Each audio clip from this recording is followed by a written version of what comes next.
Bill O'Reilly here. You are listening to the O'Reilly Update. Coming up next, the news with Mike Slater. Thank you, Bill. It is Monday, August 21st, 2023. You're listening to the O'Reilly Update. Here's what's happening today in America. Tropical storm Hillary hits the West Coast. Donald Trump bails on the first debate. Ron DeSantis targets Truth Social. And a new demographic is experimenting with marijuana. That's all coming up. And then I will be here with the message of the day. But first, Tropical Storm Hillary hitting the west coast of America. Forecasters expect the storm to enter the history books as the first tropical storm to hit Southern California in 84 years. Meteorologists predicted rainfall of more than 3 inches an hour. The deluge causing flash floods from San Diego to Los Angeles. A report from the New York Times claims Donald Trump will skip the first Republican debate. Instead, the former president will likely take part in a Twitter or X broadcast with Tucker Carlson. The debate's scheduled for Wednesday night in Milwaukee, which is going to get higher ratings. Donald Trump interview on Tucker Carlson or all the candidates in Milwaukee. The candidates on stage, Ron DeSantis, Tim Scott, Nikki Haley, Vivek Ramaswamy, Chris Christie, and Mike Pence. Trump said on Truth Social, "Why would I debate? People know my record. I'm your man." And speaking of Truth Social, Ron DeSantis targeted users on Trump's platform during a recent interview. Said the governor, quote, "If all we are is listless vessels that are supposed to follow whatever happens to come down the pipeline through Truth Social every morning, that's not going to be a durable movement. Ultimately, a movement can't be about the personality of one individual." By the way, Donald Trump was asked why Ron DeSantis is not having a super successful campaign. And Donald said, it's because he has no personality. A surprising demographic is experimenting with marijuana for the first time. The fastest growing number of marijuana users are those over the age of 65. Seniors smoking cannabis has tripled since 2009. Back then, 9% reported smoking marijuana once in the last year. That figure has risen to 32%. One third of people over the age of 65 have smoked marijuana, like recently, in the last year.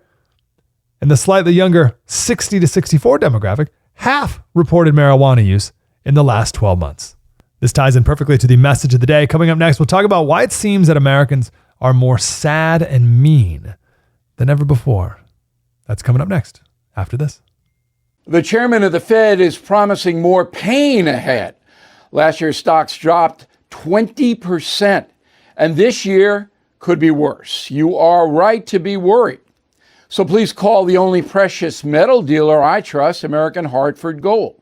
They'll show you how to protect your savings and retirement accounts by diversifying your portfolio with physical gold and silver. Since I have been a client and spokesperson, the price of gold has appreciated more than 35%. So please call today and they'll have physical gold and silver delivered right to your door or put inside your IRA or 401k. Tell them Bill O'Reilly sent you, and they will give you up to $5,000 of free silver on your first order. Please call 877-444-GOLD, 877-444-GOLD, or text GOLD GOLD to 65532. Again, 877-444-GOLD or text GOLD to 65532. Hey, I'm Mike Slater, filling in for Bill O'Reilly. Now it's time for the O'Reilly Update message of the day. David Brooks recently asked the question, why are Americans so sad? And why are Americans so mean? Rates of depression and deaths of despair are at all-time highs. People who say they have no close friends. The number of people 25 to 54 who are unmarried. More than half of all Americans say that no one knows them well. 44% of high schoolers report persistent feelings of sadness and hopelessness. And then when it comes to people being mean or rude, nurses are quitting their jobs because patients have become so abusive. Teachers can't take teaching anymore because students have become violent towards them. Also, Americans are less generous. In 2000, 2/3 of Americans gave to charity. Today, it's less than half. So what's going on? A couple potential reasons. First, we're obsessed with technology. We all know that. It's changed our brains, changed how we interact with people, how we see the world. Also, we're more isolated than ever before. less connected to our neighbors and community than we've ever been. Another reason we're more diverse than ever before, and we're told that diversity is our strength, but no one ever says why exactly. Japan doesn't think so. China, Denmark, Kenya, they don't think diversity is their strength. Diversity is fine if you all believe the same things about what a society should look like. But David Brooks says the best answer as to why we're more sad and rude than ever before is because we no longer train people in moral formation. The biggest dividing line between progressives and conservatives is this. Progressives believe that people are born good, and conservatives believe that people are born sinful. We became the greatest country in the world because our founding fathers knew that we were born sinful and therefore needed to work very hard and purposefully at becoming virtuous. Ben Franklin wrote to a friend in 1782, he said, "Men I find to be a sort of beings very badly constructed. They are generally more easily provoked than reconciled, more disposed of to do mischief to each other than to make reparation, and more easily deceived than undeceived." So our founders were obsessed with moral formation. Noah Webster said the virtues of men are of more consequence to society than their abilities. And for this reason, the heart should be cultivated with more focus than the head.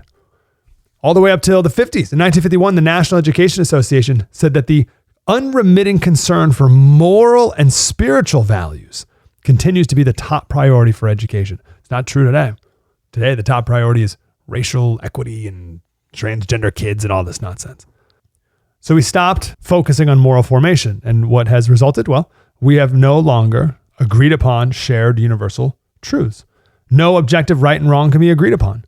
It's not about right and wrong. It's about personal taste and who are you to say what's right? And oh, don't judge me. Morality today is whatever feels good to me in the moment.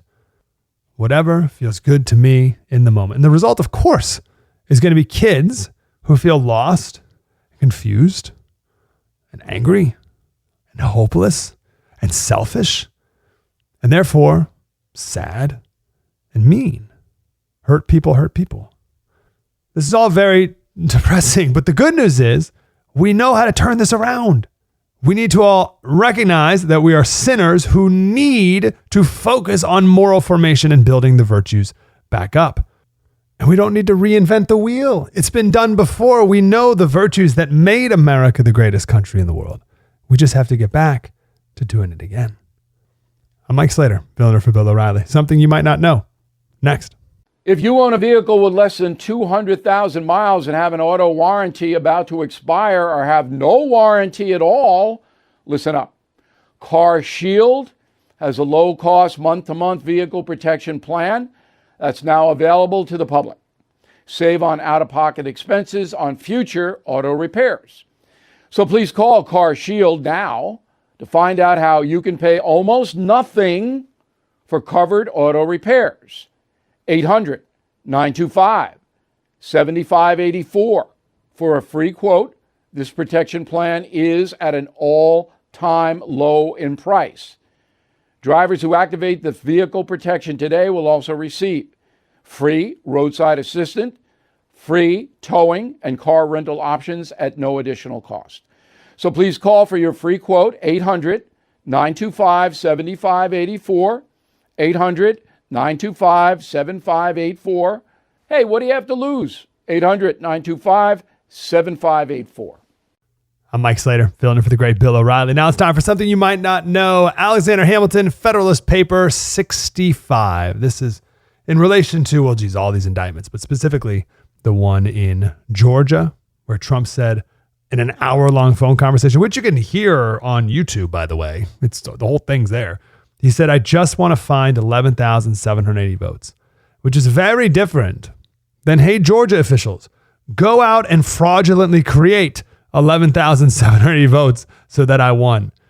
Everyone's acting like Trump's team forged tens of thousands of signatures and hacked the voting machines themselves to change the vote totals and illegally harvested ballots and created some grand plans to have a corrupt post office capture the ballots in heavily Democratic areas and destroy them before they even get to the registrar's office. That's stealing an election, not the chief of staff asking the Georgia election office if there's any chance you can get that signature verification process done by January 6th, that's one of the things in the indictment.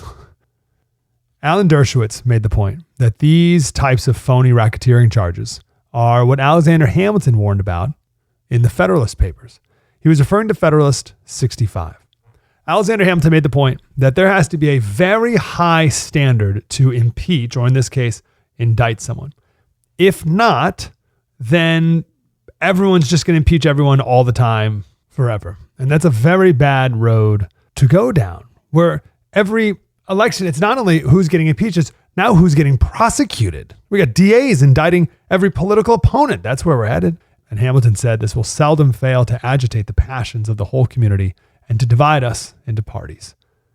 And there's such a great line. He said, it's going to get so bad, this constant prosecuting everyone, that this will be worse than whatever crime anyone is accused of. And it won't even matter if anyone's guilty or innocent. It's just about who has the most power in the moment. He said there will always be the greatest danger that the decision will be regulated more by the comparative strength of the parties than by the real demonstrations of innocence or guilt. This is not justice. And in Washington, D.C., where 94% of people voted for Biden, there's no chance for a fair jury there as well. That's not justice. And our founding fathers saw it coming 250 years ago. I'm Mike Slater, filling in for Bill O'Reilly. More coming up next. Enjoy cleaner, safer, and more private internet daily. Be more cyber zen. For a limited time only, get our special offer at nordvpn.com. With a few simple clicks, NordVPN will block online trackers and hide your virtual location. It will secure your devices from malware-infected downloads and block access to malicious websites. Enjoy internet without trackers. Internet without malicious websites. Internet without malware-ridden files. Imagine your data more secure, your connection protected. Be more cyber zen. Take advantage of our special offer now at nordvpn.com. NordVPN, cybersecurity built for every day. I am Mike Slater from the podcast Politics by Faith. I'm filling in for Bill all this week. I'm grateful for you being here. We'll see you tomorrow.